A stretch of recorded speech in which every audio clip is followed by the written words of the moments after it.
নমস্কার। কবি চন্দননাথের লেখা কবিতা মেঘের খোঁজে। মেঘেদের কাণ্ড দেখো কি রকম অবাধ্যতা, ওরা কেউ শুনছে না আর বড়দের কারুর কথা। শুধু কি বড়র কথাই আমরাও বলছি কত, মেঘেরা চলছে তবু কেবলই নিজের মতো। যদি চাই ঝলমলে দিন ওরা ঠিক বুঝতে পারে, আকাশের মুখ তখনই ঠেকে দেয় অন্ধকারে। যখনই বলছি আবার দে না মেঘ বৃষ্টি ধারা, ওরা হয় অমনি উধাও শুনশান আকাশ পাড়া। দেখো কি দুষ্টু ওরা, কি ভীষণ খামখেয়ালি, যেখানেই ইচ্ছে হবে সেখানেই ছড়ায় খালি।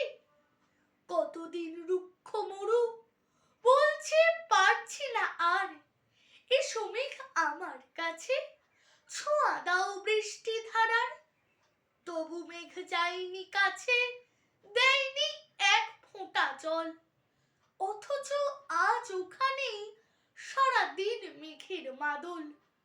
ওখানে সকাল দুপুর অবিরাম বাদল ধারা।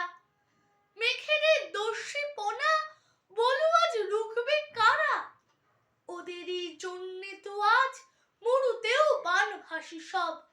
মানুষের সর্বনাশে মেঘেদের একুন পরব, অথচ এই এখানে আমাদের দিনাজপুরে, আমাদের কোচবিহারে মাটি আজ যাচ্ছে পুড়ে।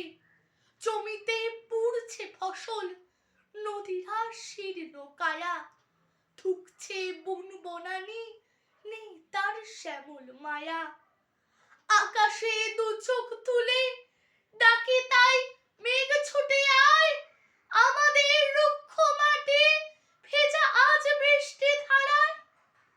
মেঘেরা তাও আসে না, ওরা খুব অবাধ্য যে, চলো তো বেরিয়ে পড়ি ভালো এক মেঘের খোঁজে।